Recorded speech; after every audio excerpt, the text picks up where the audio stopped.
أعوذ بالله السميع العليم من الشيطان الرجيم بسم الله الرحمن الرحيم وبه نستعين وصلى الله على سيدنا محمد وعلى آله الطيبين الطاهرين اللهم صل على محمد وعلى آله فرجهم اللهم كل وليك الحجة بن الحسن صلواتك عليه وعلى آبائه في هذه الساعة وفي كل الساعة وليا وحافظا وقائدا وناصرا ودليلا وعينا حتى تسكنه أرضك توءا وتمتئه فيها طويلا برحمتك يا أرحم الراحمين. Au nom d'Allah, le tout miséricordieux, le très miséricordieux, paix et bénédiction sur le noble de ses créatures, le saint prophète Mohammed sallallahu alayhi wa sallam, sur sa sainte famille, sa vertueux compagnons, et sur ceux ou celles qui suivront sa voie jusqu'au jour de la résurrection, qu'il nous aide, qu'il fasse de nous des musulmans vertueux, qu'il nous guide sans cesse sur le droit chemin. Alors, notre sujet du jour, c'est en fait le thème, c'est une terminologie qu'on appelle en arabe, n'est-ce pas, al-bada. Et ce sujet, al-bada, a un lien étroit avec le destin et la prédestinée. Alors, le destin et la prédestinée, dans les précédents cours, nous avions en fait traité ça de manière générale sans pour autant aborder ça en détail. Et comme vous le savez, l'imam Ali alayhi salam, parlant à des personnes bien données, les a dit que cette question de qadar ou al-qadar, c'était un océan, donc il ne faudra pas, n'est-ce pas, s'aventurer là-dedans.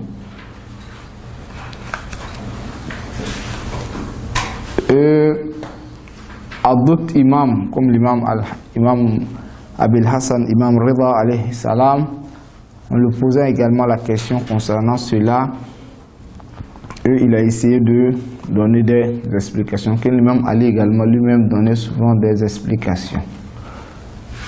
À d'autres, il refuse d'aborder la question, et à d'autres, il accepte de donner quand même des explications. Cela voudrait dire que ce n'est pas le sujet en tant que tel qui est un sujet à polémique, qui est un sujet dont il faut s'en éloigner, mais c'est la personne qui devrait s'aventurer dans le sujet qui pose problème.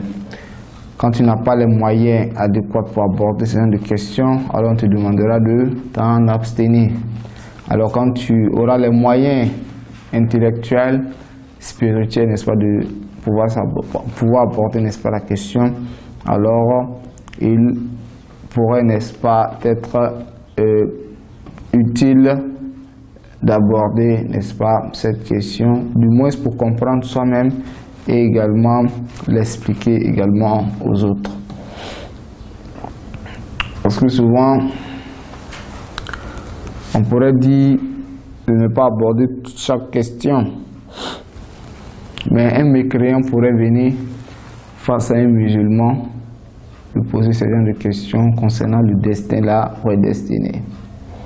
Alors celui-ci lui dit quoi? Bon, ma religion ne me permet pas d'aborder parce que je n'ai pas cette mentalité, ce niveau de pensée. Alors, on ne peut pas dire ça à tout le monde, tu ne peux pas dire ça à un mécréant, tu ne peux pas dire ça à un chrétien. À moins que si tu as un savant que tu peux lui dire, bon, va rencontrer tel savant et va le poser, n'est-ce pas, ce genre de questions. À moins que si le savant existe, mais si le savant n'est pas là, alors l'être humain, toi-même, tu feras en fait du moins l'effort de pouvoir aborder, n'est-ce pas, la question. Quand même, tu n'as pas cette capacité, parce que tu es face à un problème. Quelqu'un qui vient, qui met toute ta foi en doute. Vous voyez, du moins, il va créer un certain doute, n'est-ce pas, en toi. Alors donc il faudrait répondre. Comment répondre? Tu seras obligé d'aller vers les spécialistes pour que ceux-ci puissent te répondre ça pour toi. Mais quand même, si tu as une notion, n'est-ce pas, de la chose, sans pour autant même t'approfondir, cela est également louable, ce n'est pas mal, n'est-ce pas, en soi. Donc de manière générale, ce que nous pouvons dire concernant Al-Qada ou Al-Qadar, comme une idée générale, sans pour autant aborder la question, parce que quand on veut rentrer dedans, c'est beaucoup philosophique, ça a vraiment besoin de beaucoup de notions, beaucoup d'explications qui ne conviennent pas également avec notre cours. Al-Qada, ou bien Al-Qadar, c'est le fait de donner en fait une dimension à une chose. Ça c'est le terme en arabe. Le fait de donner, n'est-ce pas, une dimension, c'est ce qu'on appelle Al-Qadar. Qadara, c'est-à-dire il a donné, n'est-ce pas, une dimension. Donc dans la science d'Allah subhanahu wa ta'ala, il a donné une dimension à toute chose.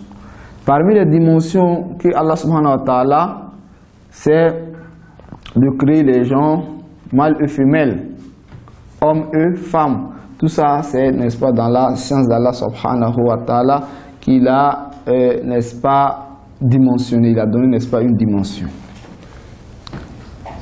Qadar, c'est en fait de réaliser, le fait de réaliser cette dimension qu'Allah subhanahu wa ta'ala avait, n'est-ce pas, dans sa science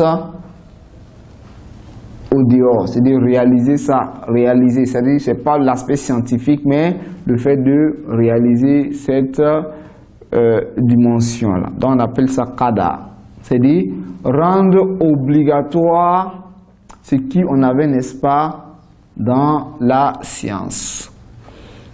Et dans Al-Qadar, c'est selon les causes et effets. C'est Allah subhanahu wa ta'ala a créé l'être humain de telle sorte que le monde que voici puisse vivre, n'est-ce pas, dans un système de illa wal ma'lul, de cause, n'est-ce pas, et effet. Donc, sur ce sens, Allah subhanahu wa ta'ala a tout prédéterminé et cela ne peut se réaliser. Mais ça va se réaliser en fonction des causes et effets. Et la volonté de l'être humain se trouve également dans cet aspect de cause et effet. Alors pourquoi l'être humain ne peut pas dire que Dieu m'a obligé à le désobéir? Dieu a, dans sa science, donné, n'est-ce pas, une dimension à toute chose. Alors, dans le monde matériel, il a réalisé cela. Mais la volonté de l'être humain également en fait partie de ce qu'Allah subhanahu wa ta'ala a décrété dans sa science. Ça va? Ça c'est de manière générale ce qu'on peut dire, n'est-ce pas, de la prédétermination. La prédétermination, ça c'est le côté de la science d'Allah subhanahu wa ta'ala. Maintenant la détermination qui est en fait le destin, c'est la prédestinée. Et le destin c'est la réalisation de ce qu'Allah subhanahu wa ta'ala avait prédéterminé. Alors cela, entre autres, la volonté de l'être humain également a été prédéterminée par Allah subhanahu wa ta'ala, que tu serais une personne qui aura, n'est-ce pas, la volonté. Ça va? Est-ce qu'il y a une question? Ok, donc je crois que de manière générale, il y a beaucoup de choses à dire concernant le destin et la prédestination, mais je crois que cela pourrait être, n'est-ce pas, suffisant. Maintenant, il y a en fait un sujet qu'on appelle Al-Bada. Al-Bada, c'est un sujet qui était accepté ou adopté par les Ahl al-Bayt alayhi salam. En fait, c'est une croyance dont l'école Ahl al-Bayt alayhi salam a accepté. Cette croyance, ou bien le terme al-Bada, a un sens étymologique, littéraire, et a un sens également technique et religieux. Le sens étymologique, littéraire, pourrait être attribué à l'être humain et ne peut en aucun cas être attribué à Dieu, tandis que le sens technique religieux pourrait être attribué à Allah subhanahu wa ta'ala. Mais nous constatons que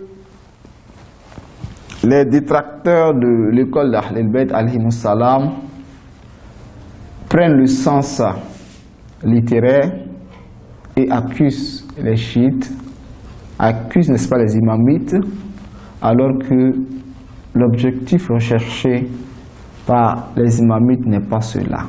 C'est autre chose. C'est le sens, n'est-ce pas, spirituel, le sens religieux et technique. L'imam Jafar Sadiq alayhi salam, parlant d'abord de al-Bada de manière générale, comme il était dit, Rawa Sadouk bisnadihi an Zurara an ahdihima.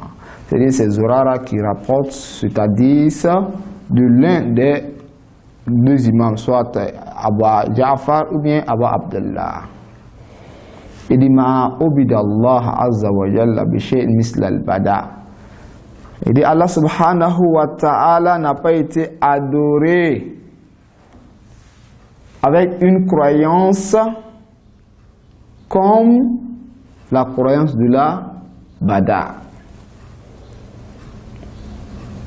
Donc, parmi les différentes croyances que nous avons, on a pu adorer Allah subhanahu wa ta'ala avec une croyance plus mieux que, n'est-ce pas, la croyance à la Bada. Bada, c'est quoi? Ce n'est pas un terme français, c'est un terme arabe. Inch'Allah, nous adviendrons, n'est-ce pas, à la définition.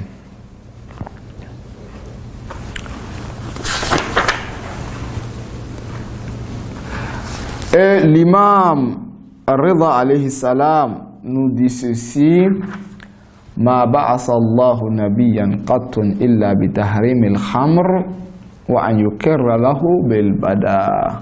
Il dit Allah subhanahu wa ta'ala n'a jamais envoyé de prophète sans pour autant le demander de venir interdire quoi? L'alcool et de demander aux gens d'accepter la croyance de Al-Bada. Alors, qu'est-ce qu'Al-Bada? Al-Bada, le terme arabe, en terme arabe, ça veut dire quoi? Al-Bada fait l'ouhur ba'da al-khifa. Le fait que quelque chose apparaît après que cela soit caché. C'est-à-dire quelque chose qui était caché et du coup ça apparaît. Et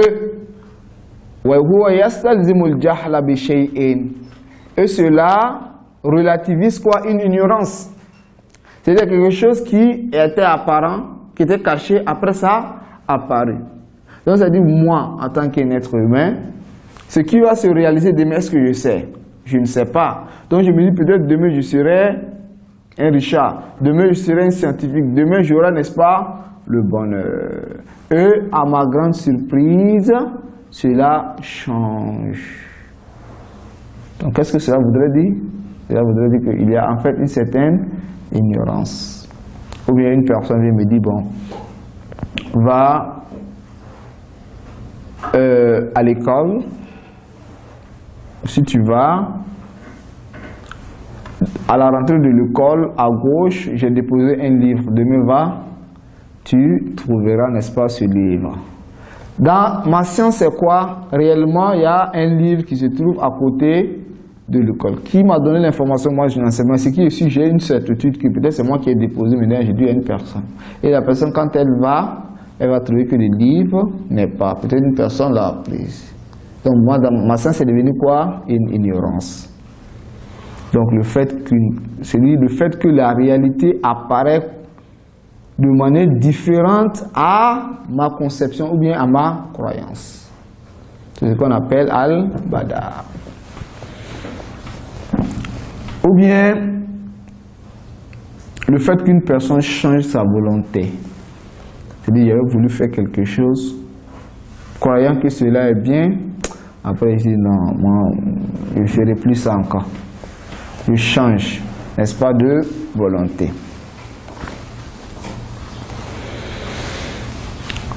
Est-ce que cette pensée-là pourrait être attribuée à Allah subhanahu wa ta'ala? Bien sûr que non. Alors pourquoi l'imam Ja'far Sadiq alayhi salam dit que nous n'avons jamais adoré Allah subhanahu wa ta'ala avec une croyance plus dure, mieux que Al-Bada? Al-Bada, ça veut dire quoi? Quelque chose se réalise qui est en fait le contraire de ce que nous avions, n'est-ce pas, dans notre conception. Le résultat ici, c'est l'ignorance. Est-ce que nous pouvons attribuer l'ignorance à Allah subhanahu wa ta'ala? Bien sûr que non. Alors les sunnites, ou bien ceux qui ne sont pas chiites, disent que bon, vous voyez la pensée des chiites, disent qu'Allah subhanahu wa ta'ala a en fait cet attribut d'Al-Bada, c'est dit, il peut changer sa décision. Il a pris une décision de faire telle chose, après, il fait une autre chose. Donc cela voudrait dire que c'est une ignorance auprès d'Allah subhanahu wa ta'ala.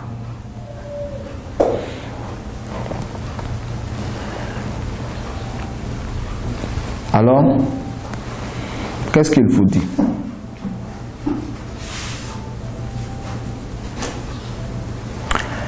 Et l'imam al-Sadiq alayhi salam, imam al-Baqir alayhi salam dit Kana Allahu wa la shay'a ghayrahu. Il dit Allah subhanahu wa ta'ala fut et rien ne fut avec lui. Il fut seul, unique. Wa lam yazalillah aliman bima yakun. Et Allah subhanahu wa ta'ala demeure scientifique, savant, sachant de tout ce qui adviendra.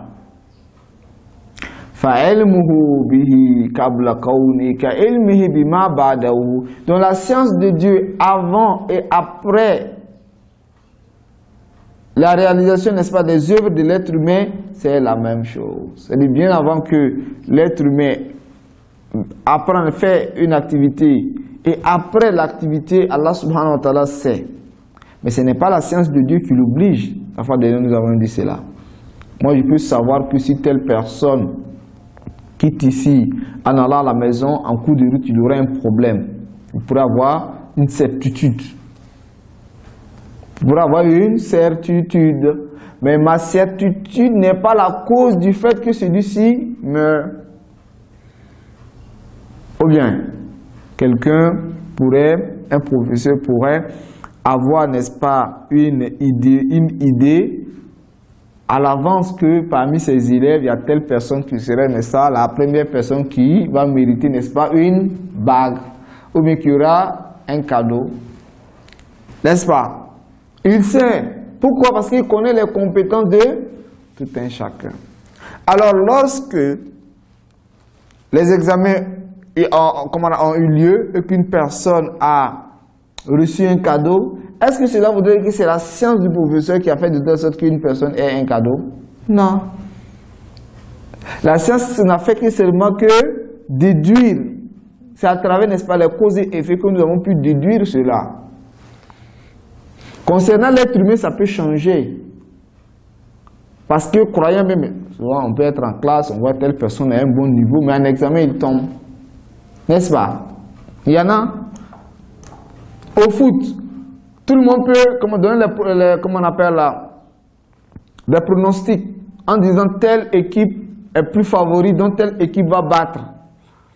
On fait des calculs, mais cela pourrait être le contraire, parce qu'on ne connaît pas la cause et effet de toutes choses. Par contre, Allah subhanahu wa ta'ala sait. Donc ici, on nous dit que Al-Bada, de ce sens, ne peut en aucun cas être attribué à Dieu. Pourquoi? Parce que la relativité de cette croyance est, n'est-ce pas, l'ignorance. Lorsque quelque chose se manifeste contraire à ta science, qu'est-ce que ça veut dire? Tu es ignorant de cette chose, tu ne sais pas. Et l'imam Ja'far Sadiq, l'imam Al-Baqir alayhi salam dit qu'Allah subhanahu wa ta'ala n'est jamais ignorant. Alors comment se fait-il que nous pouvons dire que le fait de croire à la Bada est une croyance que nous n'avons adoré Allah subhanahu wa ta'ala avec une croyance plus forte que celle-ci? Alors quelle est la définition de Al-Bada? Vous voyez, il y a une question, point d'interrogation qu'il faut savoir. Al-Bada, dans la pensée Ahlul Bayt alayhimus salam, ce n'est pas de cette manière. Ce n'est pas la définition littéraire. Parce que vous savez, dans la littérature, on peut avoir un sens étymologique d'un mot, mais avoir un autre sens technique dans la science. N'est-ce pas? Dans la littérature arabe, as-salat veut dire quoi? Ad-doa, le fait de prier, le fait de faire des invocations. Ad-doa, as-salat, c'est invocation. N'est-ce pas?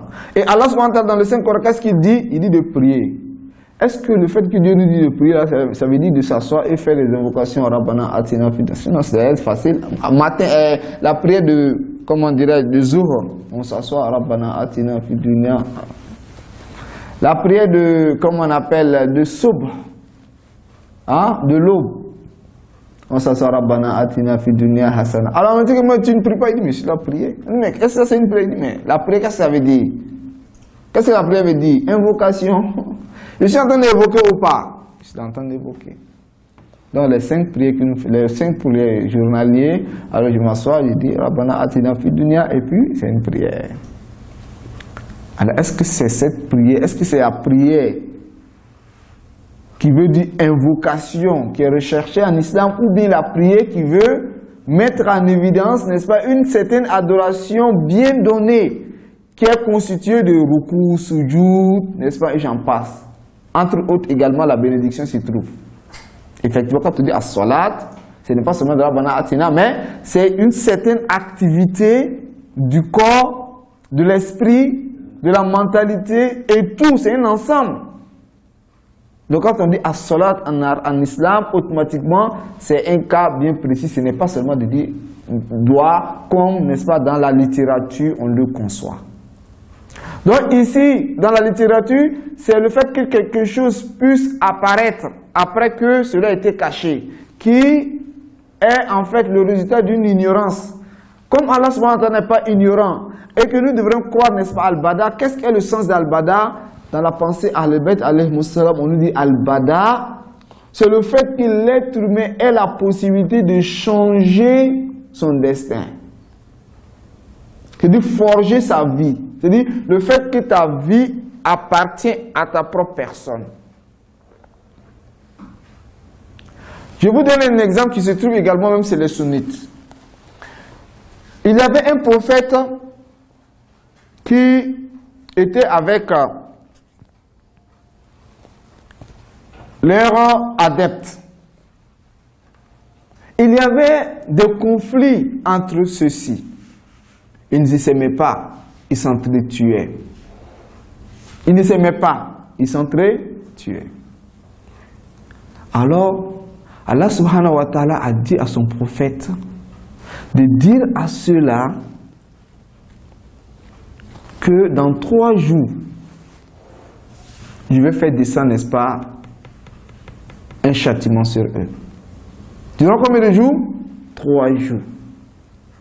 Je vais faire descendre, n'est-ce pas, un châtiment sur vous. Alors, le prophète est allé les dire. Allah subhanahu wa ta'ala dit dans 3 jours, il va faire descendre, n'est-ce pas, un châtiment sur vous. Et le prophète est parti. Quand le prophète est parti, 3 jours après, ceux-ci ont commencé à se repentir. Il y avait quel problème? Il y avait le problème de lien parental. Ils ne s'aimaient pas. Alors quand ils se sont aimés, les 3 jours se sont épuisés et rien n'a eu lieu. Alors, ce prophète-là, de demander à Allah subhanahu wa ta'ala, mais tu avais promis. Tu avais promis qu'il y aura, n'est-ce pas, un châtiment sur des personnes qui ne s'aiment pas, qui n'ont pas de lien parental entre eux, en fait, qui ne respectent pas le lien parental. Alors, pourquoi est-ce que cela, le malheur n'est pas abattu sur eux. Allah subhanahu wa ta'ala dit, la condition du fait que ceux-ci soient maudits, ou bien que le châtiment s'abat sur eux, c'est le fait qu'ils ne s'aiment pas mutuellement. Il dit, mais tant qu'ils s'aiment mutuellement, est-ce que le châtiment devrait descendre? Non. Donc, dans le destin, ou bien dans le sens d'Allah subhanahu wa ta'ala, le châtiment devrait s'abattre sur eux si ils ne s'aiment pas. Alors, lorsqu'ils se sont aimés, donc il y a les conditions du fait que le châtiment puisse s'abattre. Est-ce que c'est réuni? Ce n'est pas réuni. Est-ce que Dieu savait? Il savait, mais qui ne savait pas? C'est nous autres ici qui ne savons pas. Donc, Dieu peut changer les réalités, parce que Dieu dit, voilà, la cause X réside, n'est-ce pas, l'effet Y. Et la cause A réside, n'est-ce pas, la cause B. Tout ça se trouve chez Allah subhanahu wa ta'ala. Tu utilises ça, voilà ce qui t'arrive. Tu utilises ça, voilà ce qui t'arrive. Allah subhanahu wa ta'ala, qu'est-ce qu'il dit? Il les informe en disant que si ceux-ci restent dans cette allure, le châtiment va s'abattre sur eux. Mais s'ils ne font pas cela, si celui-ci change, le châtiment ne s'abattra pas sur eux. On pourrait dire que la question est un peu mal posée parce que c'est comme si on attribuait l'ignorance à un prophète. N'est-ce pas? Donc, changeons d'exemple. Parce que ça, ce sont des histoires. Et avec les histoires, souvent, c'est pour nous faire un approchement, n'est-ce pas, au fait. Est-ce qu'il n'a pas été dit que le sadaka, parmi les utilités de sadaka, c'est quoi? C'est protéger l'être humain. N'est-ce pas? C'est protéger un être humain. Ça veut dire quoi? Le mouvement des causes et effets de ce monde est fait de telle sorte qu'une telle personne, demain s'il sort de sa maison, il aura un problème qui va l'arriver. C'est le système dont Allah a créé, parce que le système, c'est le système de cause, n'est-ce pas, et d'effet. Vous voyez? Alors dans ce système-là, c'est fait de telle sorte que X, demain si tu sors à telle heure, voilà ce qui va, n'est-ce pas, t'arriver. Alors, X, qu'est-ce qu'il fait? Il donne de la sadaka, il dit, ah, Dieu, vraiment, protège-moi. Est-ce qu'il sait ce qui adviendra? Il ne sait pas. Alors que dans la science de Dieu, qu'est-ce qu'il y a? Il y a deux choses. Soit X donne, n'est-ce pas, de la sadaka, et ça ne l'arrive pas, ou bien il ne donne pas, et ça l'arrive. Voilà pourquoi on dit de faire du bien. Sinon, le faire du bien, ça n'aura pas de sens. Ou bien. Donc, X donne la sadaka. Alors, quand il donne la sadaka, Allah subhanahu wa ta'ala le protège de par l'acte qu'il a eu à entreprendre. Est-ce qu'il n'y a pas un changement? Il n'y a pas quelque chose qui s'est changé? Sûrement, il y a un changement. Parce que telle personne devrait avoir un problème. Mais en donnant la sadaka a changé la réalité. Mais est-ce que c'est dans la science de Dieu? Non, Dieu sait. Dans la science de Dieu, il sait. Il sait que telle personne donnera la sadaka et ça va, n'est-ce pas, changer les réalités du jeu, ou bien il ne donnera pas. Donc, Al-Bada, c'est selon nous, pas selon, n'est-ce pas, la volonté d'Allah subhanahu wa ta'ala. Donc, bref, pour dire Al-Bada, c'est quoi? Le fait que l'être humain puisse changer, n'est-ce pas, son destin, mais changer, n'est-ce pas, leur réalité avec ses actions. Vous voyez? Donc, c'est ce qu'on dit, n'est-ce pas, Al-Bada. Dans notre cours suivant, nous allons essayer de mieux détailler cela et se référer au livre et voir qu'est-ce que les savants ont dit relatif à cela. Assalamu alaikum wa rahmatullahi wa barakatuh.